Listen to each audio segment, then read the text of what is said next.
Que le nom de l'Éternel soit béni, que le nom de l'Éternel soit glorifié, que le nom de l'Éternel soit élevé. Je rends grâce au Seigneur, je lui suis reconnaissante. En ce 2 juin 2021. Et toi aussi qui m'écoutes, si tu t'es réveillé ce matin, je l'ai toujours dit, tu n'as aucune idée de ce qui se passe quand tu dors la nuit. Tu n'as aucune idée des attaques que tu reçois. Quand tu te réveilles le matin, ça a l'air tellement normal pour toi. J'aimerais te dire que c'est pas normal de se réveiller le matin. C'est extraordinaire de se réveiller le matin. Ce n'est pas ordinaire, c'est extraordinaire. Parce qu'il y a beaucoup de gens qui n'ont pas pu se lever. Pour se lever, on a besoin d'énergie. Pour se lever, on a besoin d'aide. Et cette aide-là, nous la recevons de Jésus-Christ. C'est tellement facile de s'endormir. C'est tellement facile de s'écrouler. Lorsque tu es fatigué, tu te laisses aller. Mais pour te lever, tu as besoin de force. Et cette force-là, c'est l'Éternel qui te la donne. Si tu es en vie ce matin, si tu es en bonne santé, si tes enfants sont en bonne santé, ils sont en vie, je t'en supplie, glorifie le Seigneur. N'écoute pas des chansons profanes. N'écoute pas, ne fais pas des choses qui attristent le Saint-Esprit. Dieu fait tellement de choses pour nous, il fait tellement de choses pour chacun d'entre nous. Mais le problème, c'est que nous nous focalisons sur des choses visibles et palpables. La vie que Dieu nous donne tous les matins, nous ne sommes même pas reconnaissants. Nous voulons qu'il nous donne des choses que nous allons tenir, sentir, que nous allons porter. La vie, mon ami, la vie est plus que toute chose. Le souffle, la respiration que tu as là, il y a une femme qui l'a perdu ce matin. Il y a un homme qui a perdu son souffle. Son corps est raide, sans vie. On l'a emmené dans une chambre froide pour qu'il ne puisse pas se décomposer. Peut-être qu'il n'y a pas eu de deuil dans ta famille, mais il faut que tu sois conscient qu'il y a eu des deuils quelque part, dans plusieurs endroits que tu ne connais pas. J'aimerais commencer ce partage par un chant. Je suis reconnaissante. Je suis de tout mon cœur, de toute mon âme, de toute ma force. Celui-là qui peut lire dans les pensées, celui-là qui sonde les cœurs et les reins, il sait que ce matin, je lui suis reconnaissante.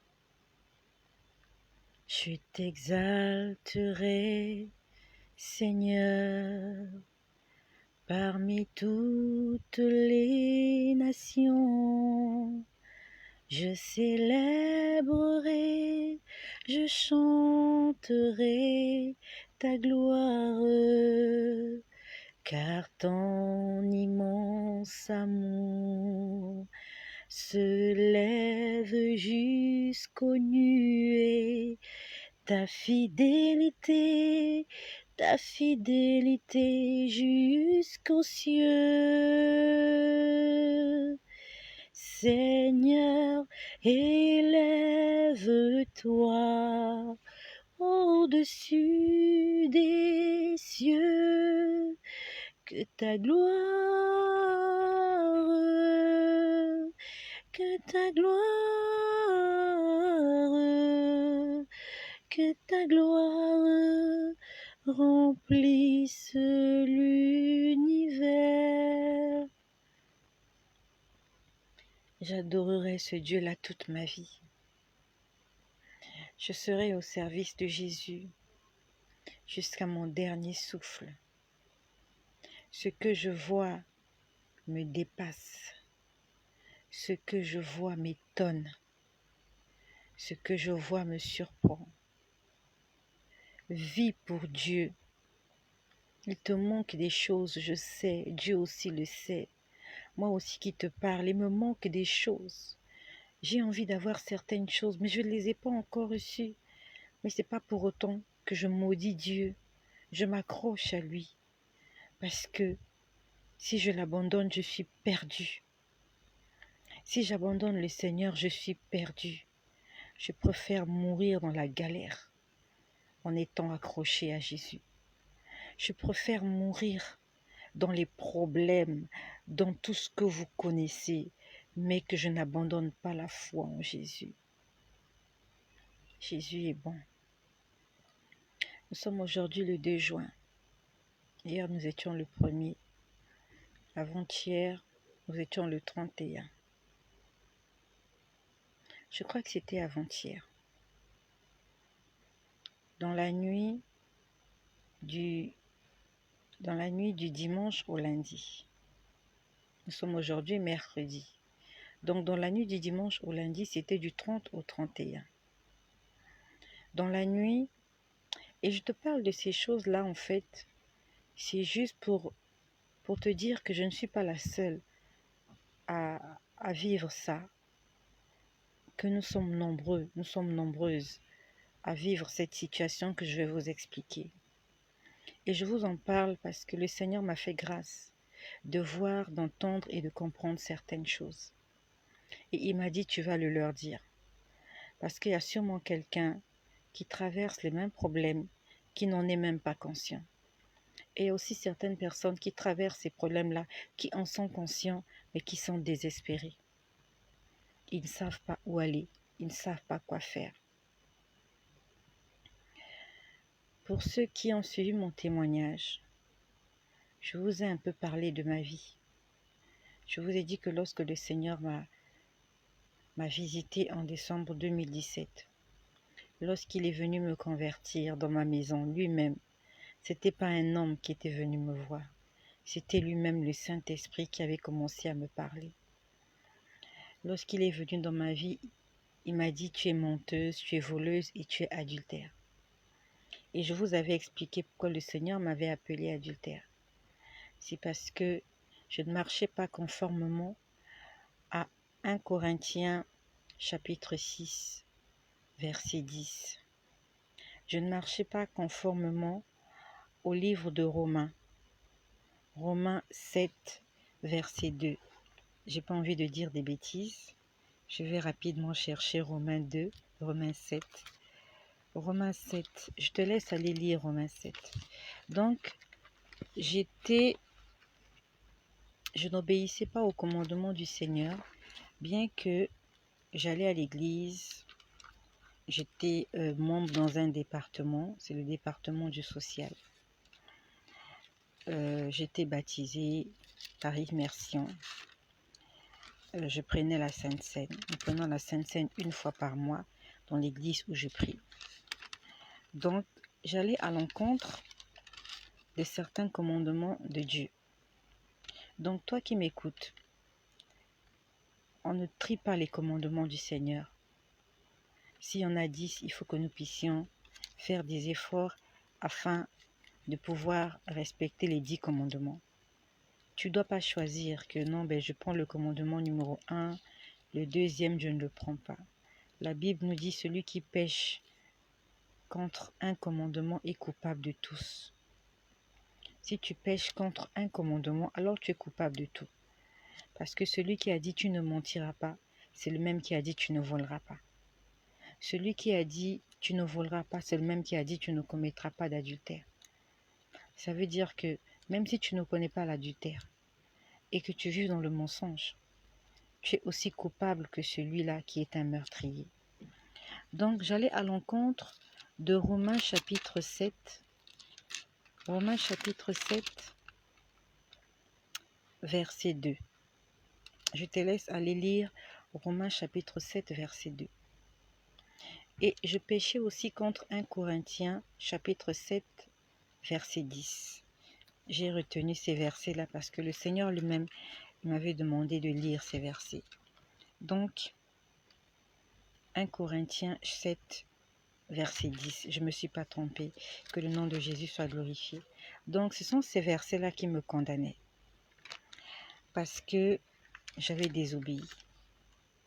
Et quand le Seigneur est venu me convertir, il m'a dit que par rapport à ces versets-là, je devais partager la vie de la personne avec qui j'étais, que nous devions vivre comme des frères et des sœurs. Pour ceux qui ont écouté mon témoignage, ils savent de quoi je parle. Donc, dans la nuit du dimanche au lundi, donc du 30 au 31 mai, la nuit, je peux voir une personne. Et cette personne était en train de me parler. Elle était en train de m'accuser. Elle me disait que je faisais souffrir un membre de sa famille. Et ce membre de la famille-là, c'est l'homme avec qui je me suis mariée.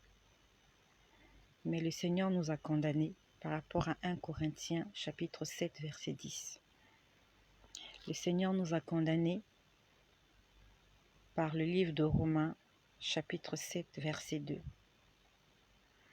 Et depuis ma conversion en décembre 2017, j'ai pris la résolution d'avoir une relation saine avec cette personne-là. J'ai pris la résolution de m'éloigner du péché afin de ne pas perdre mon âme, afin que lui aussi qu'il ne perde pas son âme. Parce que dans le livre de Marc au chapitre 9, je crois, je n'ai pas envie de faire dire des bêtises, donc pendant que je vous donne ces versets, je vais aussi les lire, afin que je sois sûre que je ne vous raconte pas n'importe quoi. Dans le livre de Marc, tu peux noter cela et tu vas le lire après. Dans le livre de Marc c'est dans le Nouveau Testament. Dans le livre de Marc au chapitre 9, ou je crois au chapitre 6. En même temps, je suis en train de chercher. Non, c'est pas le chapitre 6. C'est pas le chapitre 9. Alors, je crois que c'est Marc 4. La Bible, elle est... Donc, c'est Marc 10, sorry. Voilà. Nous sommes dans Marc 10. Dans Marc 10, il est écrit: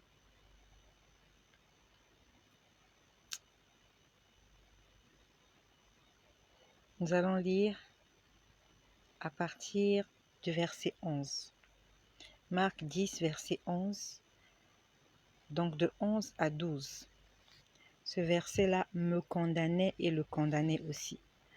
Donc, depuis le mois de décembre 2017, nous avons pris la résolution de corriger nos vies et de marcher conformément à la parole de Dieu. Et dans la nuit du dimanche au lundi, donc du 30 au 31, j'ai vu quelqu'un qui est venu me parler. Et cette personne-là était en train de m'accuser. Cette personne-là me disait que je faisais souffrir la personne qui m'avait mariée. Donc, en obéissant à Dieu, lui, il était en train de souffrir. Et que celui-là qui était en train de me parler, c'est quelqu'un que je connais très bien. C'est un membre de sa famille. Il m'a dit, je vais aller t'accuser chez son père. Et tu vas sortir de cette maison. Toi qui m'écoutes, tu es peut-être la femme de quelqu'un. Ou peut-être que bientôt tu seras la femme de quelqu'un, l'épouse de quelqu'un. Ou peut-être vous êtes marié. J'aimerais te dire que tout le monde n'est pas content de te voir à cet endroit-là. Peut-être que vous n'avez même pas encore de maison.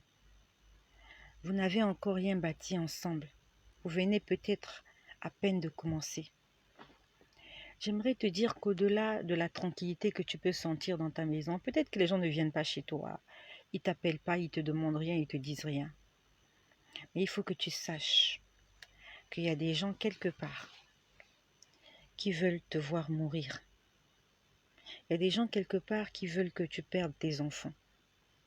Il y a des gens quelque part qui veulent que tu deviennes une veuve. Juste parce qu'ils veulent te faire souffrir.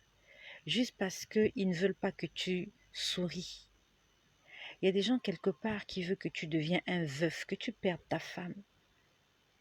Juste parce qu'ils savent que ça va t'anéantir. Donc, ne crois pas que le fait que tu es marié, que la vie s'arrête là. C'est un combat. Le mariage, c'est un combat. Et si tu veux le garder, tu dois te battre dans la prière. Tout le monde n'aime pas ton mari. Tout le monde n'aime pas ta femme. Tout le monde n'aime pas tes enfants. Tout le monde n'aime pas votre couple. Tout le monde n'aime pas la façon dont vous vous entendez, vous souriez, vous faites des choses. Tout le monde n'est pas content que vous ayez acheté une maison, que vous avez construit une maison, que vous avez acheté un appartement. Les gens ne sont pas contents de ça. Vous avez acheté une parcelle, vous faites des choses, vous faites des programmes, vous faites des projets. Les gens ne sont pas contents de ça, même s'ils ne sont pas au courant. Il faut que tu saches que le monde des ténèbres est au courant de tout. Ils savent tout. Pas parce qu'ils sont omniscients, mais c'est parce qu'ils rôdent. Ils tournent autour de toi. Ils voient ce que tu fais.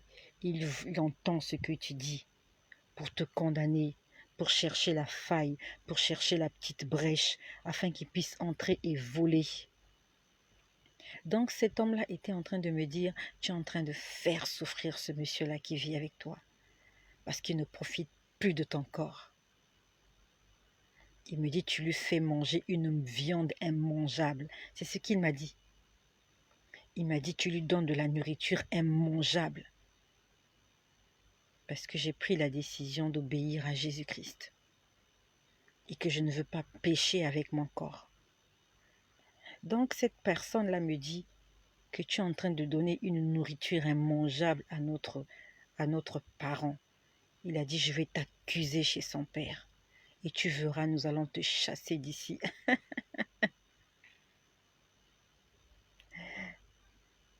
Ils veulent aussi te chasser de ce foyer-là. Ton mari t'a peut-être légué tous ses biens, tu es la principale héritière. Tu connais son compte en banque, tu connais tout, tu gères tout. Lève-toi dans la prière, prie pour cet homme-là.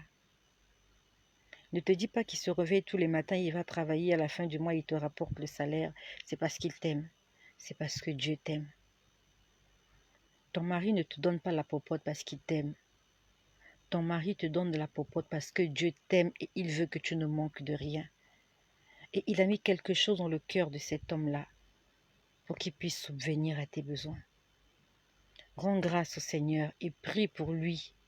Prie pour ton mari. Dans tous les foyers, il y a des problèmes. Peut-être qu'il est infidèle, il est impoli, il sent mauvais.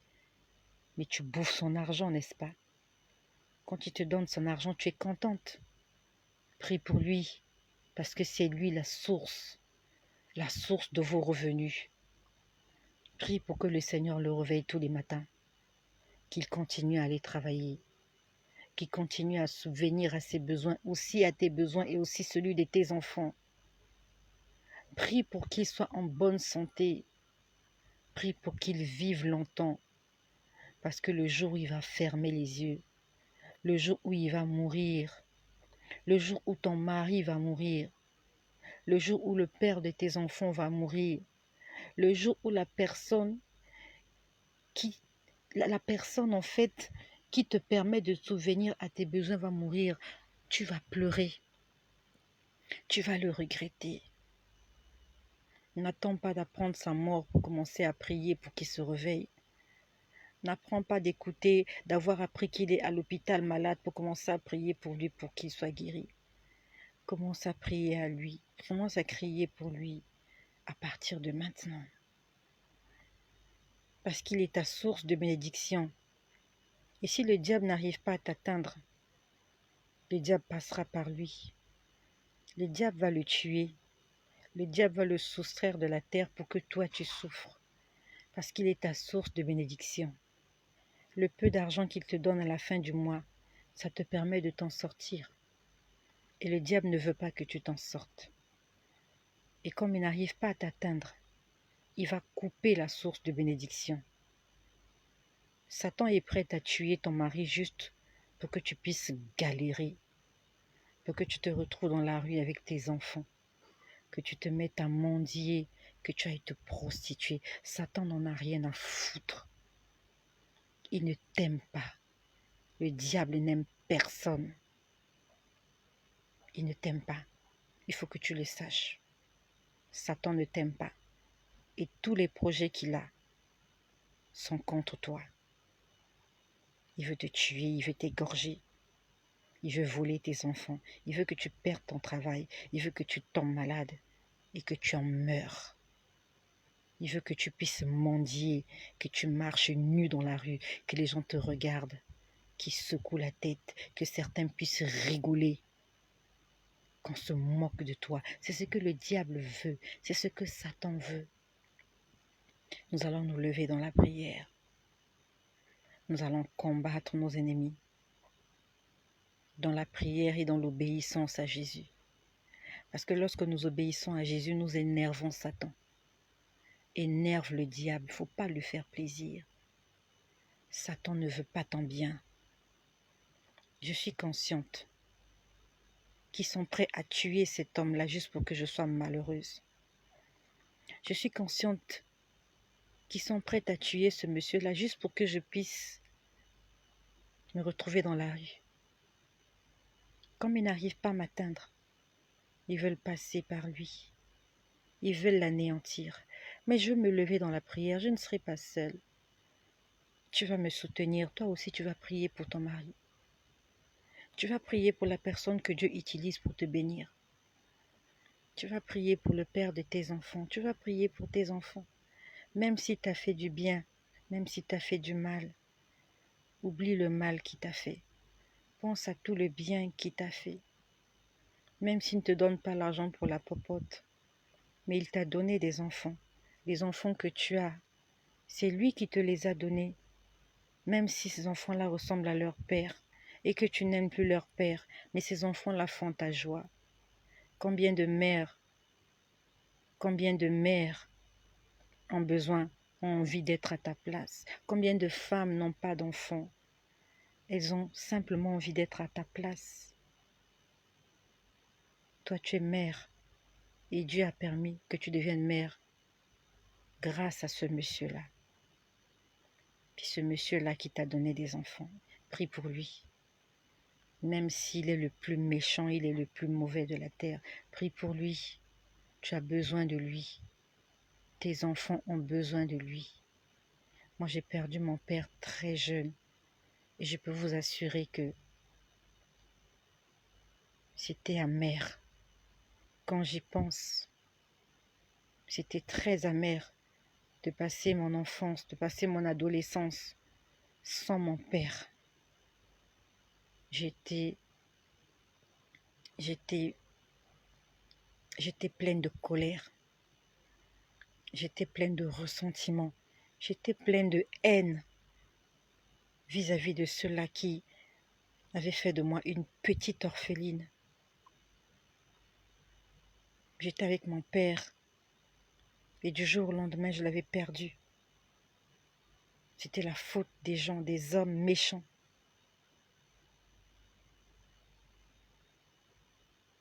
Toi, tu as encore ton père, dis merci au Seigneur. Si tes enfants ont encore leur père, dis merci au Seigneur et prie pour le père de tes enfants.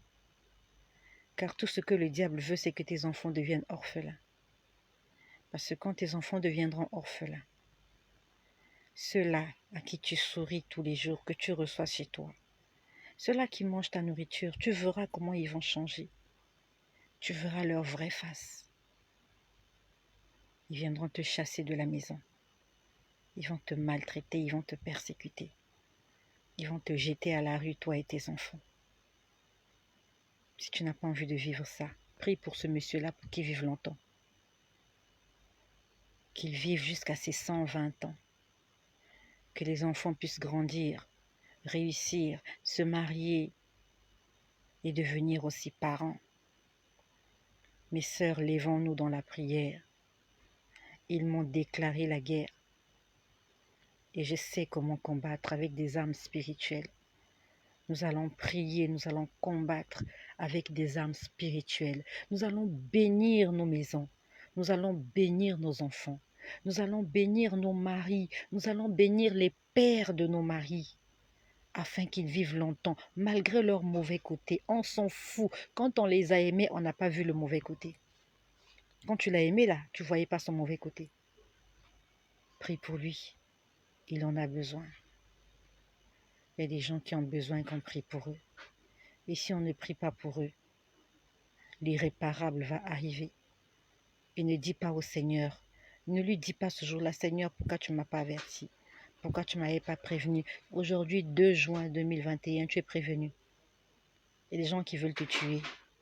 Et comme ils n'arrivent pas à te tuer, ils vont tuer le monsieur là, pour que tu souffres, pour que tu sois malheureuse, pour que tu puisses mendier ton pain, que tu te retrouves dans la rue, que tu deviennes une prostituée. Je suis reconnaissante. Ça s'est passé dans la nuit du dimanche au lundi. Et aujourd'hui encore, j'ai eu de la visite. Je reviendrai pour vous en parler.